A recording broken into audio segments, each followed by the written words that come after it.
Welcome to the Essentials of Inorganic Chemistry. I am Dr. Vidi Bhatt, presently discussing a chapter entitled Quantum Mechanics. This content is mainly focused for the postgraduate students. This is the second talk in the series, and in this talk, I will be continuing discussion on commutation relations, angular momentum operators, and their commutation. And in the second part of this talk, I will be explaining the ladder operators. So, without wasting any time, let us go to the topic.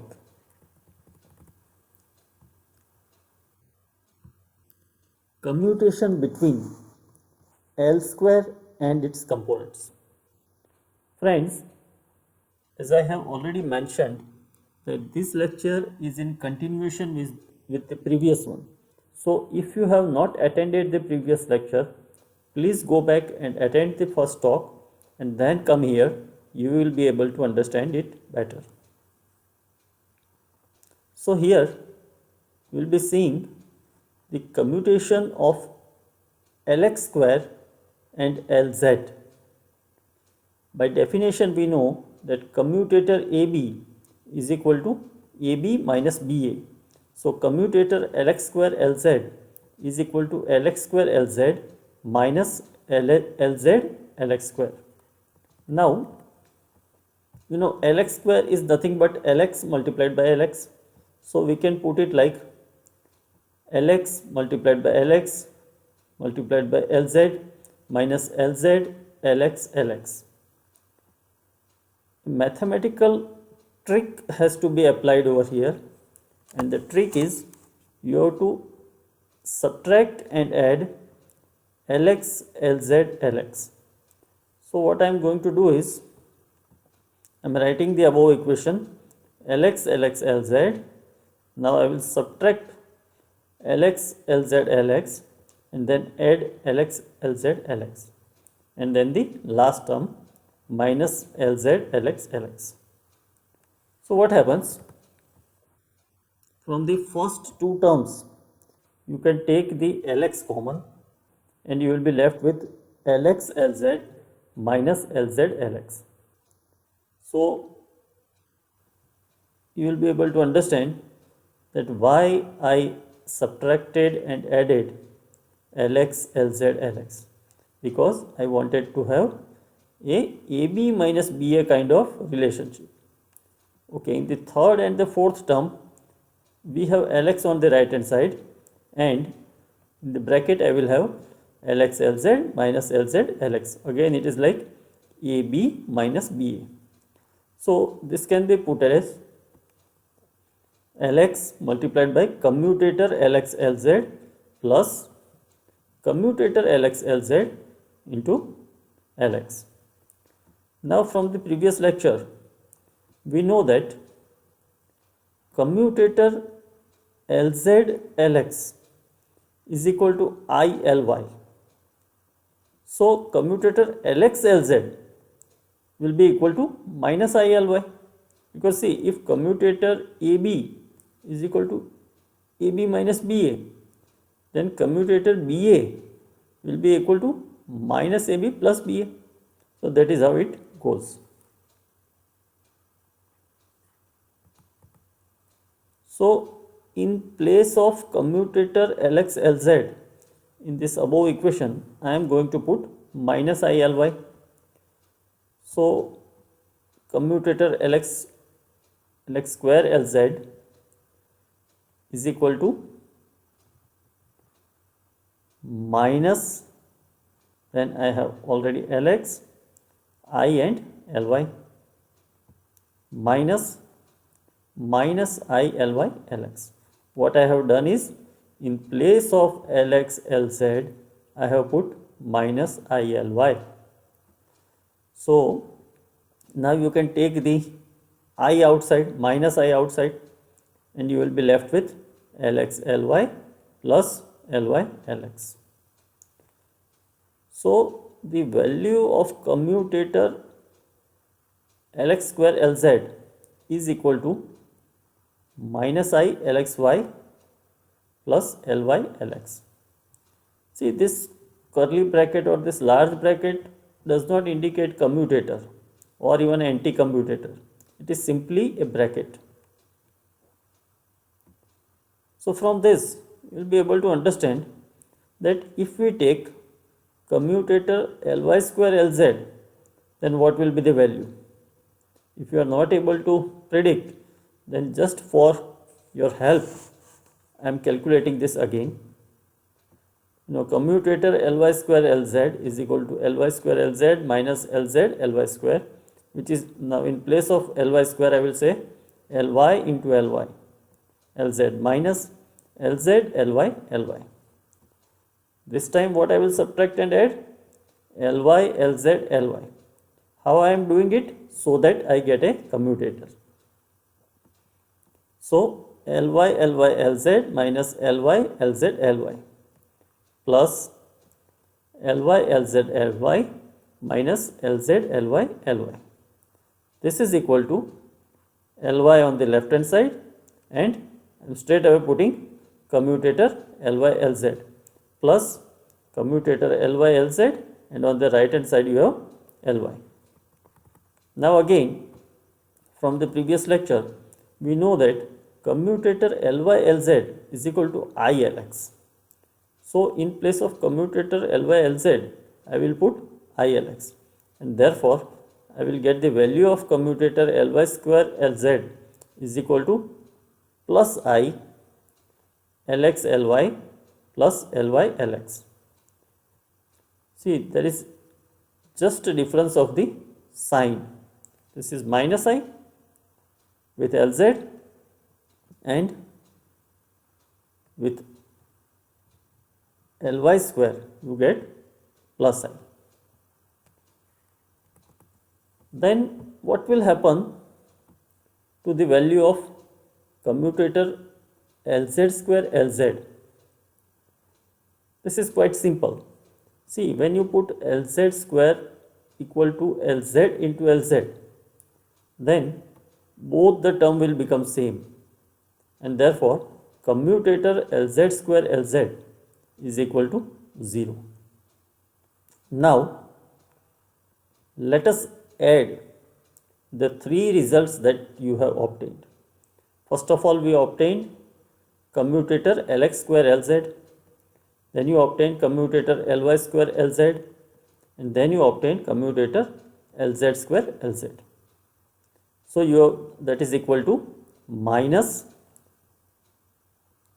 what I am doing is I am bringing the result from here, minus I Lx Ly plus Ly Lx, and then I am bringing the result from the second one, this one, plus I Lx Ly plus Ly Lx, and then I am bringing the result from the third one, the plus 0 is equal to 0. How it is equal to 0? Because these two quantities, the first and the second term, are equal and opposite, and therefore the summation will be equal to 0. So you can say that commutator Lx square Lz plus Ly square Lz plus Lz square Lz is equal to 0. Now here you have to remember one very important identity of commutator. See, identity is something like, derivative of sine theta is cos theta. That you have to remember and accept. In the same way, of course it can be derived, but if it does not need derivation, then it becomes an identity which you have to remember. If you have commutator Ax plus commutator Bx plus commutator Cx, you can write it as commutator A plus B plus Cx. So in this case you have got commutator Lx square Lz. See, Lz takes the place of x, whereas the places of A, B and C are taken by Lx square, Ly square and Lz square. So you can write it as commutator Lx square plus Ly square plus Lz square Lz is equal to 0. This we have already derived is equal to 0, but this is equal to this because of this. Now, in the prerequisite section of the previous lecture, I have already mentioned that Lx square plus Ly square plus Lz square. Lx, Ly and Lz are the components of angular momentum, and if you take their square and add it, then it becomes the total angular momentum. So Lx square plus Ly square plus Lz square is equal to L square. So now you can say that commutator L square Lz is equal to 0. What will happen if you take Lx in place of L square, or if you take, in place of Lz, if you take Lx, then what will be the result? In place of Lz, if you take Ly, then what will be the result? It is quite obvious. If you want to try, you can try it, but just after doing a couple of steps, you will realize that in both these cases, the value will be 0. So what happens? The square of the total angular momentum commutes with the components of the angular momentum. So these two properties can be determined simultaneously. That is the gist of this entire derivation. Now I come to the second topic, the ladder operators. Let me first introduce the term ladder operators. Now the operators L square and Lz, they operate on wave function, say Ylm, in the spherical harmonics. And the eigenvalues that you obtain are the quantum numbers, orbital angular momentum and magnetic quantum number. So L and M are obtained as eigenvalues upon operation of L square and Lz on wave function Ylm. Now we all know that the values of L and M, they are integers. These quantum numbers are well known. So these quantum numbers can have only integral change. Like if the value of L or the minimum value of L is 0, then the next higher value will be only 1. You cannot have 0.5 or 0.6 value for L. There will be only integral change in their values. So L has values like 0, 1, 2, 3 and so on, and M has the values ranging from minus L to plus L.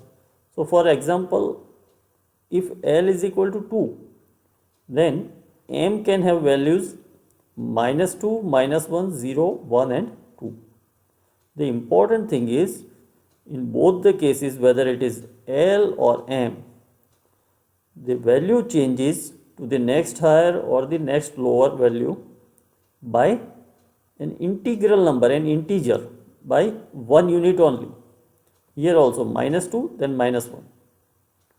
So in order to shift the values from one quantum number to the other, from say 0 to 1 or 1 to 2, the ladder operators are used. Now there are two types of ladder operators. One is called L plus. Here I have shown the cap just for mathematical ease. In the remaining derivation I have not shown the cap. But whenever you put a cap, it means you are talking about an operator. And we know that in this entire discussion, When we write L plus, Lx or Lz, we are talking about operators. So there are two ladder operators, L plus and L minus. So as this symbol suggests, these two operators are known as step up and step down operators respectively. L plus will be your step up operator. It will be used for increasing the quantum number by 1 unit, and L minus is step down operator, which is used for decreasing the quantum number by 1 unit. Now the formula for L plus and L minus. The step up operator L plus has the equation, it is equal to Lx plus I Ly. It is a complex combination, you are using I. Whereas the step down operator L minus is given as Lx minus Ly. Now we will do some derivation and find out that how these ladder operators or step up, step down operators, or sometimes called shift operators, are used in stepping up or stepping down in terms of the quantum numbers. So in order to do that, let us take Lz L plus. So Lz L plus can now be written as Lz, and then L plus is equal to Lx plus I Ly. And now I am opening the bracket, so that will be equal to Lz Lx plus I Lz Ly. Once again, you will have to recall the derivations from the previous lecture, where we found that commutator Ly Lz is equal to I Lx. But you also know that by definition commutator Lz is equal to Ly multiplied by Lz minus Lz multiplied by Ly. So Ly Lz minus Lz Ly is equal to I Lx. This we know. And in the above equation, you have got a quantity Lz Ly. So I want to substitute this quantity Lz Ly. So Ly Lz minus Lz Ly is equal to I Lx. Therefore Lz Ly is equal to, if I take this Lz Ly, this minus Lz Ly on the right hand side, it will become plus Lz Ly, and this I Lx is going on the left hand side, so it will become minus I Lx. So Lz Ly is equal to Ly Lz minus I Lx. In the same way, you know that the commutator Lz Lx, which is equal to Lz Lx minus Lx Lz, is equal to I Ly. These derivations we have already done in full details in the previous lecture, and therefore if you are not able to understand this, you must go back to the previous class, understand it and come back, then it will be very easy. And once again, now I want to substitute Lz Lx.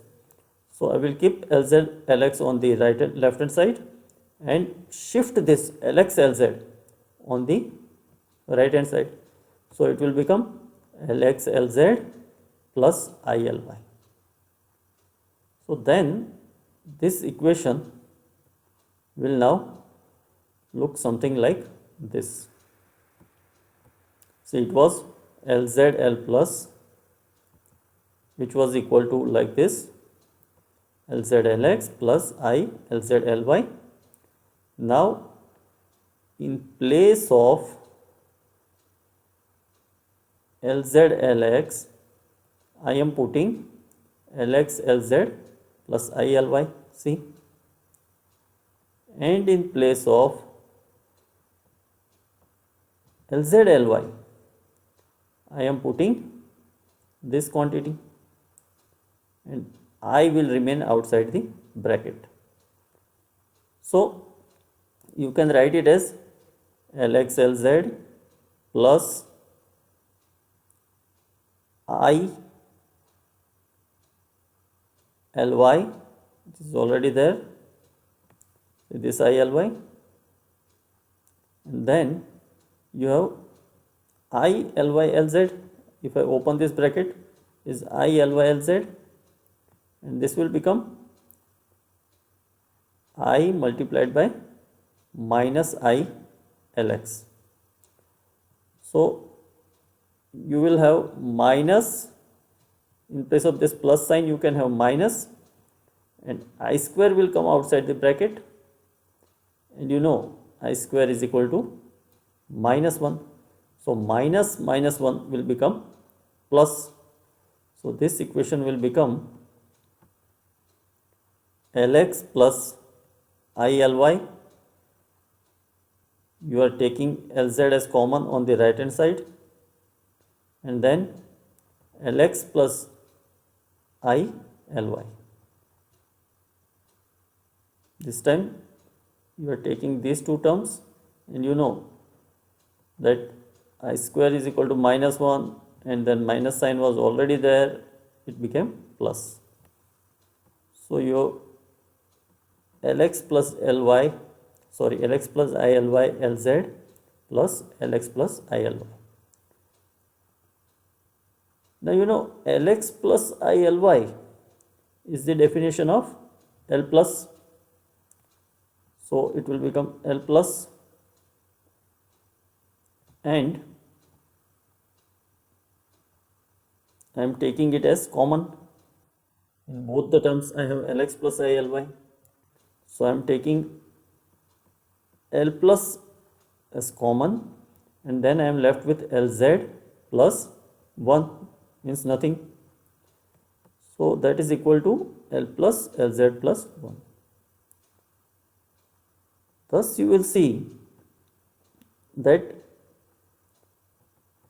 Lz L plus is equal to L plus Lz plus 1.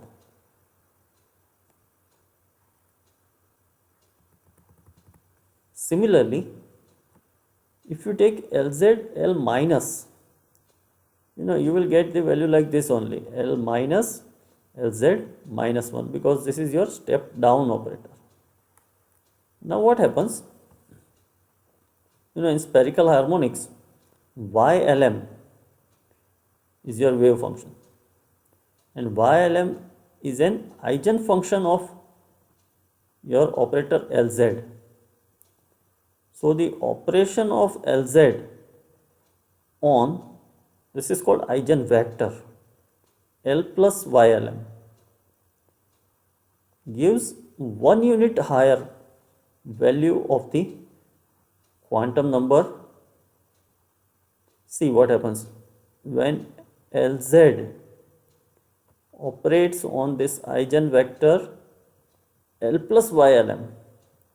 The result will be L plus Lz plus 1. Lz is your quantum number m. So it will be m plus 1. Lz is your quantum number m. Therefore it will be m plus 1 L plus Ylm. Similarly, when Lz operates on this eigenvector L minus Ylm, the eigenvalue will be reduced by 1 unit, that is the quantum number will be reduced by 1 unit, that is m minus 1 L minus Ylm. So this was something about the commutation relations, and then about the ladder operators. As far as this particular topic is concerned, the discussion is complete, but I will conduct few more lectures, and in the next lecture I may discuss about the eigenvalues of the position operators, Kronecker delta, and the Dirac function delta. So till then, thank you and goodbye.